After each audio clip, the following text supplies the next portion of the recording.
Welcome to the Businesswings podcast. My name's Christina Petrakis, and today I'm talking to Kathryn Colas, online entrepreneur of simplyhormones.com. Kathryn tells us how she turned her unanswered health problems into a working business. She talks about the satisfaction of helping other women going through the menopause and how important it is to believe in your business. I think it grew out of my own desire to find some answers. I'd taken a sabbatical from my full-time job because I felt I was unable to make decisions. As a result of that, I started researching on the internet. Somebody gave me a medical book, and I started to attend medical conferences on menopause.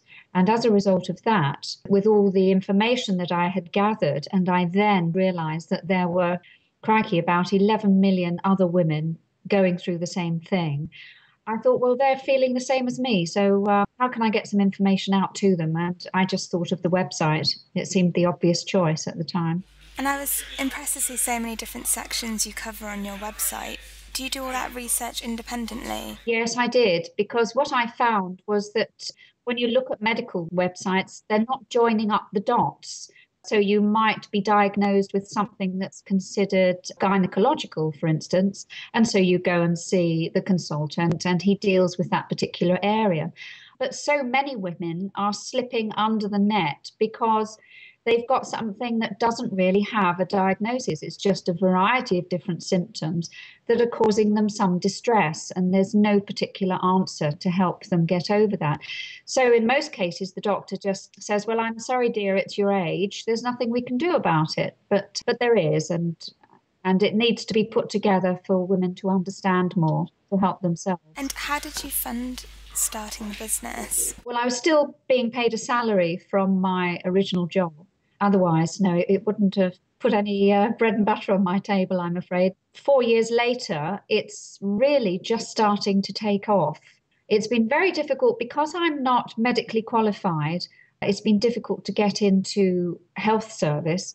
However, nurses recommend me to people they know, to their patients, perhaps because they think outside the box. I've had to find my own way of doing things. And so it's peer-to-peer support I'm offering. I don't claim to be a doctor or to prescribe. All I'm helping people do is understand their symptoms better and describe different ways of going about becoming more healthy again. How satisfying is it providing a service like this for you personally? It's brilliant. I think I hit so many walls where I've said, why am I doing this? What am I doing this for? And then I have a conversation with somebody that says, oh, thank you so much. I've learned so much today. I didn't know this. I didn't know that. And I feel so much better about myself because I now know this. And that's really why I keep going. But it's building momentum now, and I'm very pleased. I'm getting in a lot more magazines and onto television, so it's good. I understand you also do public speaking. How much does that help to raise awareness for your website? Well, it does, because once women hear my voice, if you like, and hear me telling what effectively is my story, they relate to that. And then they will go on the website and they will tell their friends. And because that's my main source of revenue, is the subscription on the website. Have you got any tips for entrepreneurs that are setting up a business? I think to have complete belief in what you're doing. It was said to me once, do you think you should continue doing this? Are you making a profit? Are you making any money? And I thought about it and I thought to myself, well, they could be right because it's not really happening. This was a couple of years ago.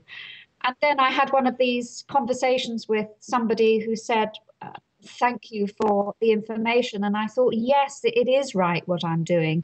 How does it compare being an entrepreneur to working for someone else? Oh, I definitely prefer working for myself because I can make all these decisions and it's not a 9-to-5 job. You know, I might wake up early one morning with an idea and I write it down and see how I can develop that. And it's just all the time evolving, seeing how I can improve what I'm doing to, number one, help businesses understand how they can help their female and male employees, and just generally create a better understanding of the subject altogether.